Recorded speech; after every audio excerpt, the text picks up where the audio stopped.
На прошлых выходных был в городском парке. Взял выходные, решил покататься на лыжах на свежем воздухе, вырвался из этой коробки. Знаете, просто побыть с собой. Ну вы поняли.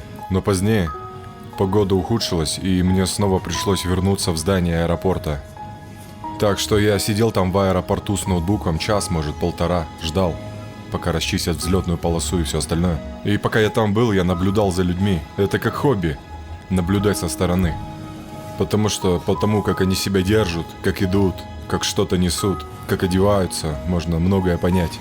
Вплоть до того, насколько они сами себя оценивают. Нашел в этом страсть. И наблюдая, я случайно услышал разговор между отцом и его сыном, мальчику лет 15. Похоже, у него выдались тяжелые выходные на лыжах. Он явно старается и хочет стать лыжником. Но чувствует, что у него не получается, отец пытается его поддержать, а сын все спрашивал. Я на правильном пути? Понимаешь, все ли я делаю правильно? Мои друзья катаются лучше, чем я.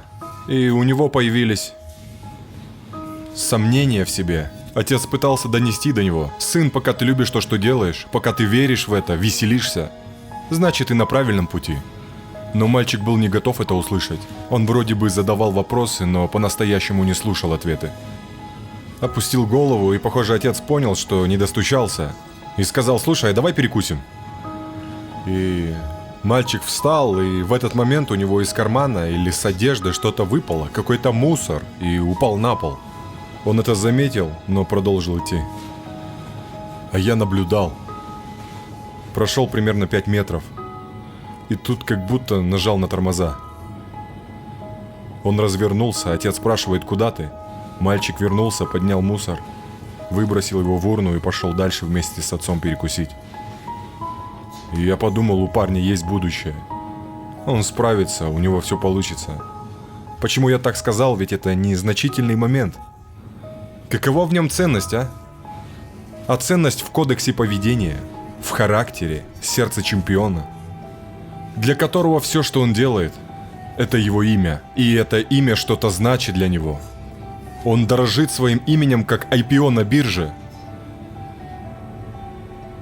Все эти мелочи, ребята, большинство людей их не видит. Например, вы моете свою машину, целых 3 часа потратили на мойку, убрал в сторону чертово ведро, губки, шланг и все остальное, отходишь, смотришь на нее, блестит чистая, и вдруг замечаешь пятно, которое даже не заметил. Недочет. Уже не скажешь выполнено. Что ты сделаешь? Возьмешь снова ведро и шланги и доведешь работу до конца? Или оставишь так? Я выхожу во двор убирать за собаками. Я обхожу весь двор, чтобы убедиться, что все убрано. Или просто подбираю только там, где хожу.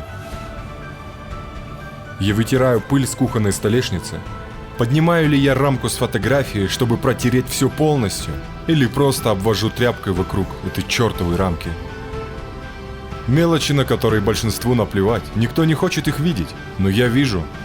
И вот именно эти мелочи, на которым другим плевать, я называю строителями характера. В этом вся разница. В этом все. Я придаю огромное значение мелким действиям, сделать сразу все правильно. Или просто отмахнуться. Это ценнее, чем кажется. Потому что маленький шаг – это основа для большого прорыва. И если ты халтуришь в простых вещах, как ты тогда сможешь довести до конца те, что по-настоящему важны? Это менталитет чемпиона. Он не включается и выключается, как чертов выключатель. Ребят, так не работает жизнь. Он либо есть, либо его нет. И другого не дано.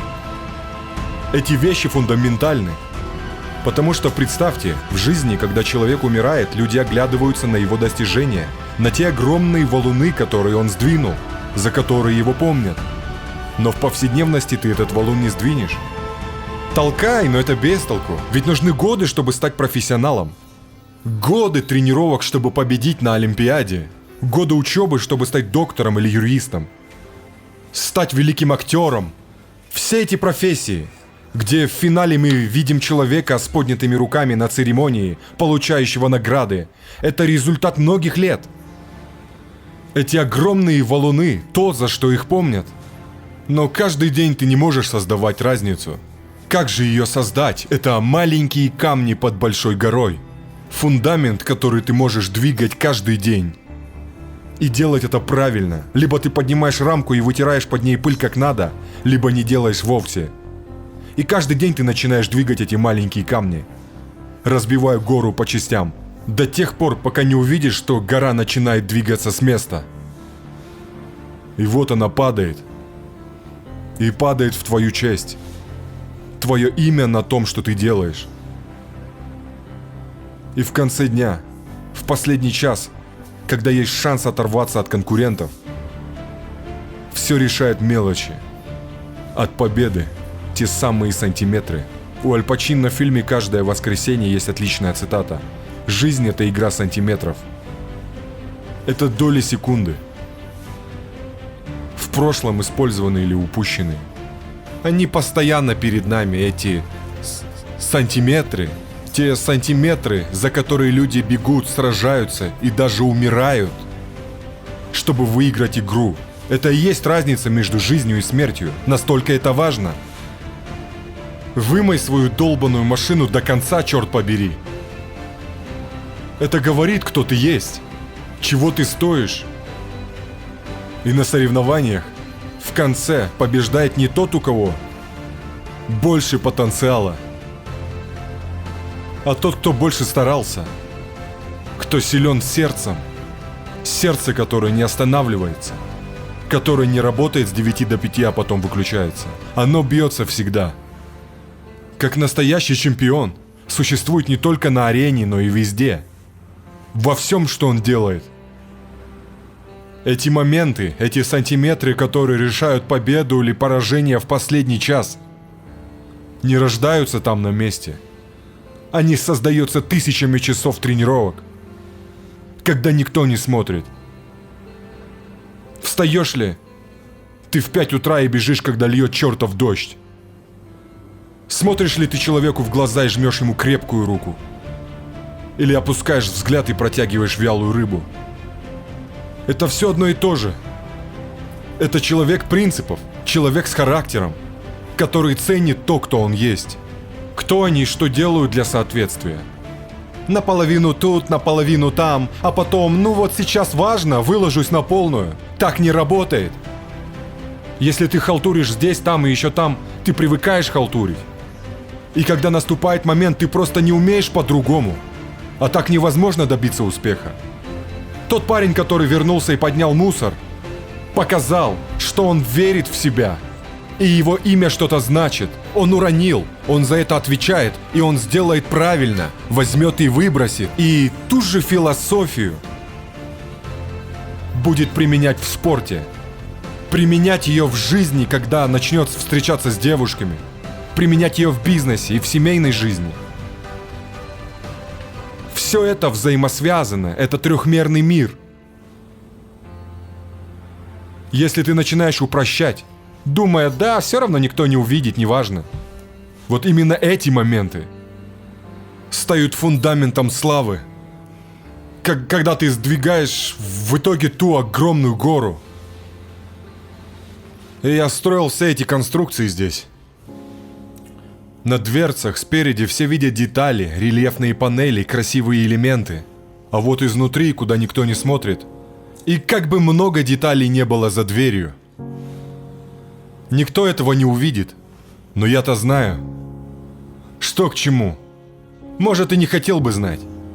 Если бы я схалтурил каждый раз, глядя на эти двери, я бы это помнил. И тогда я бы не думал о том, какая красота, а о том, как я схалтурил, и надеялся бы, что никто не заглянет туда и не увидит, кто я на самом деле. Черт, я стою здесь перед вами, судите меня. Я горд за каждый свой дюйм. Каждой секундой. Я ошибаюсь, да. Работаю ли я над ошибками, да. Стараюсь ли я постоянно улучшать свое имя, повышать ценность своего бренда? Да, стараюсь. Мелочи для меня значат столько же, сколько и большие вещи, потому что именно мелочи накапливаются, становясь все больше. Это становится большой скалой, ведь скала не состоит из одного элемента. Это вырабатывается тренировками. Тренировками в зале.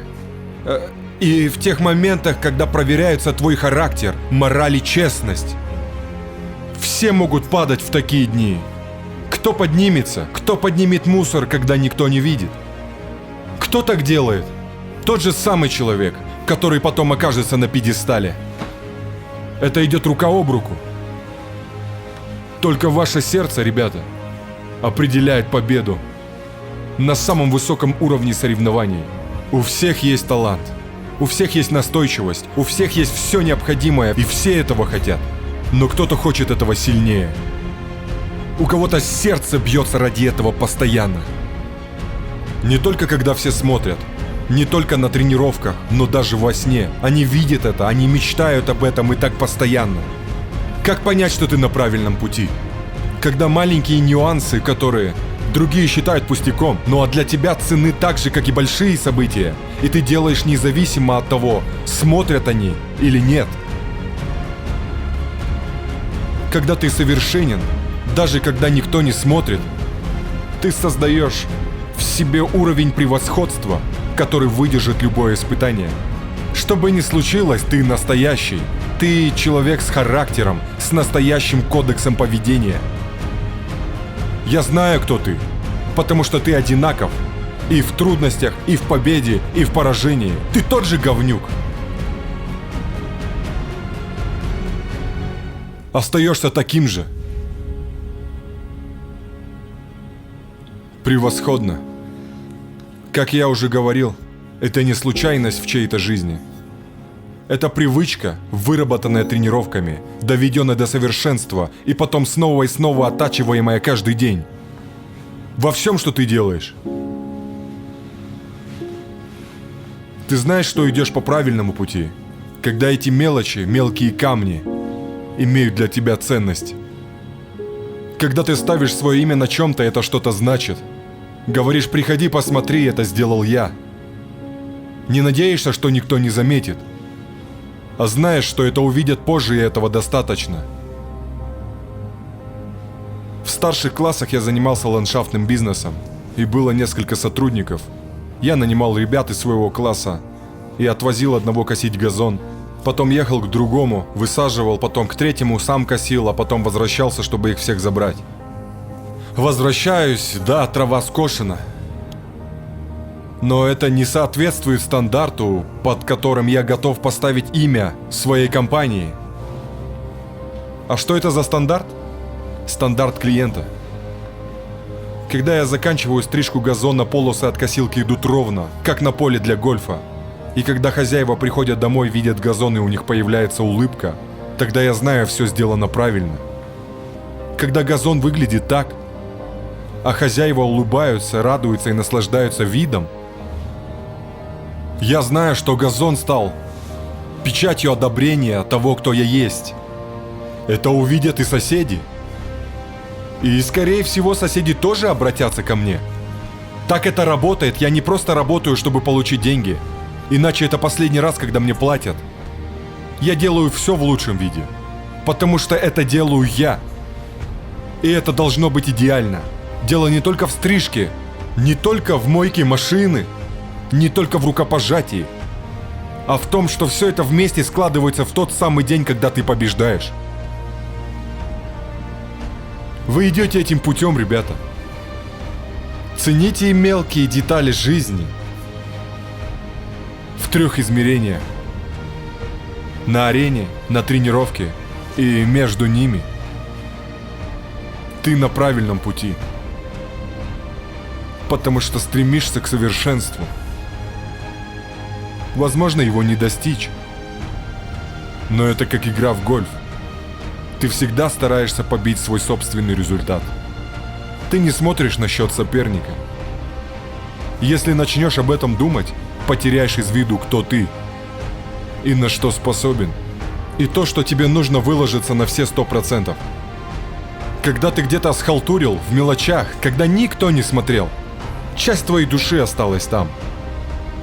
А в решающий момент тебе нужно все, что у тебя есть. Ты не можешь позволить, чтобы кусочек себя остался там, где ты когда-то халтурил. И теперь в последний час тебе этого не хватает. Совсем немножко.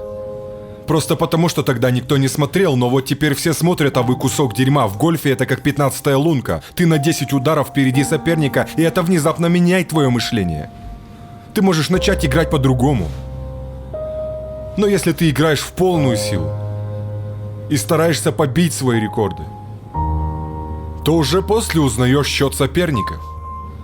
А если на 15-й лунке ты видишь, что соперник отстает на 10 ударов, и начинаешь сбавлять темп и играть осторожно, ладно, в следующий раз может оказаться, что на 15-й лунке твой соперник уже опережает тебя на 2 удара.